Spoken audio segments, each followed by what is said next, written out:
Tonight, Trump again slamming the House Oversight Committee Chairman Elijah Cummings, tweeting, quote, Baltimore under the leadership of Elijah Cummings has the worst crime statistics in the nation.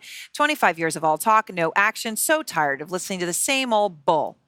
Trump's tweets continuing a 3-day attack on Maryland Congressman Elijah Cummings. Trump attacking the powerful head of the House Oversight Committee. Cummings oversees currently no fewer than 12 investigations into the president and his family and his business. And Trump picked a line of attack to feed his basest tendencies, referring to Cummings' district, overwhelmingly African-American, as, quote, disgusting, rat and rodent infested places no human would want to live. And don't take my comment about Trump's base as a guess. The Washington Post reports that Trump's advisors concluded that attacks like these are, quote, good for the president among his political base, resonating strongly with the white working-class voters he needs to win re-election in 2020. They said it. They think slamming minorities, the black congressman, will resonate with Trump's white voters. That is a deeply ugly admission. And infest is a word the president often uses when it comes to black and brown people. Just the other day, telling 4 minority American congresswomen to go back to the crime-infested countries they came from. Infest has become sort of a trope for Trump. Here's a couple of his past tweets.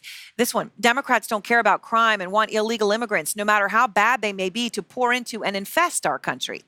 And of civil rights icon John Lewis, Congressman Lewis should finally focus on the burning and crime-infested inner cities of the United States. Infest is a loaded word throughout history. And when people defending Trump say, well, literally there are rats in Baltimore, that shows a painful willingness to look the other way. Abby Phillip is out front at the White House for us tonight. And Abby, the president's advisors clearly see this as a re-election strategy, and they see it as something that will resonate with, their words, his white working class voters. That's right, Aaron. And in some ways, they have no choice because this is a strategy that President Trump himself has set out on. When President Trump first attacked the squad, his campaign reframed it as an attack that was really about patriotism and nativism. And now here, as you're seeing President Trump attacking Elijah Cummings, his advisors are coming to his aid. We saw him also expanding his attack to people like Al Sharpton, telling his supporters via Twitter that Sharpton hates whites and hates cops. President Trump linked these two things together, linked the Cummings attacks and the squad's attacks together in a tweet this weekend. He said, if the Democrats are going to defend the radical left squad and King Elijah's Baltimore fail, it will be a long road to 2020.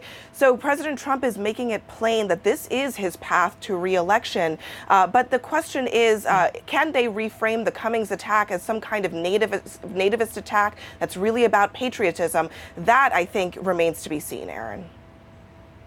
All right, Abby, thank you very much. And out front now, Democratic Congresswoman Brenda Lawrence of Michigan, member of the House Oversight Committee, which, of course, is chaired by Congressman Cummings, as I said.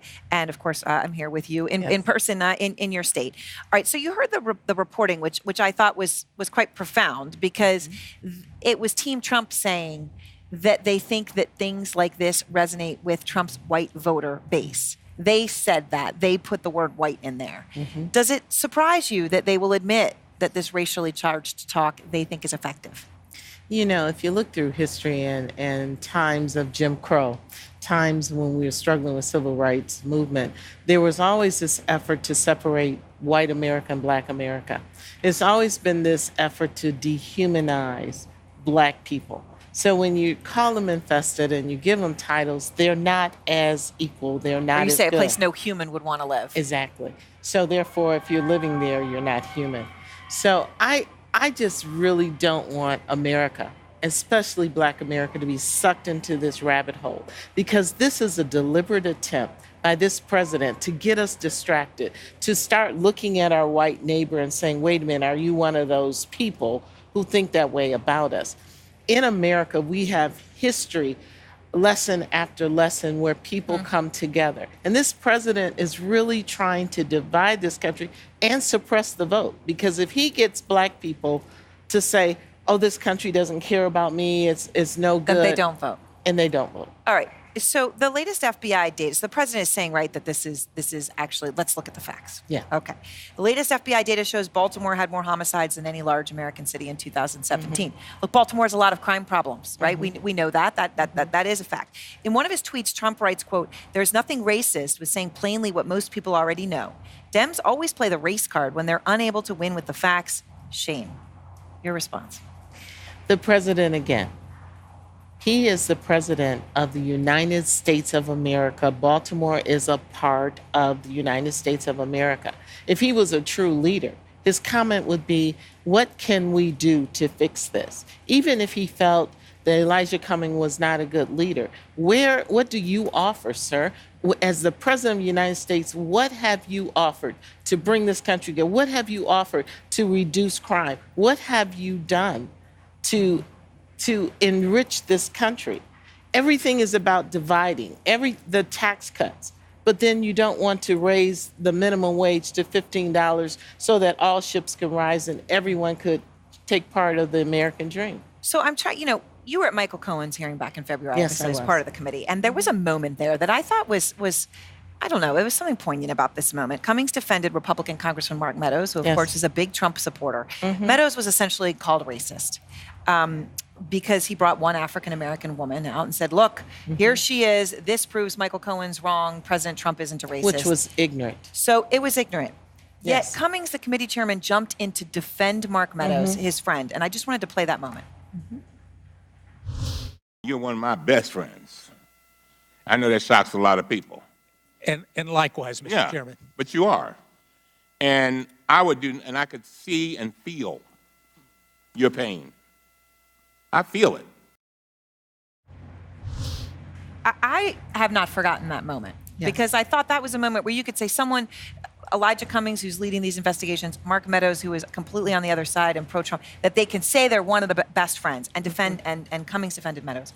The president of the United States isn't just slamming Cummings, he called him a racist. Yes. Basically saying, well, because your district isn't doing better, you're the racist, Elijah Cummings. Does Mr. Meadows need to speak out publicly for his friend? Mr. Meadows has a lot of demons he has to address because I know Meadows as well. I've known him to be in the right place on so many issues. And to be silent and to try to support this president, as so many other Republicans are doing, it is shameful. And there has to be accountability for this because right is right, wrong is wrong. You know what the gauge is? Would you tell your children, I want you to be just like the president of the United States. I want you as my child to grow up and call people names, make racist comments. You know, the president of the United States is a role model. How many Republicans can say that?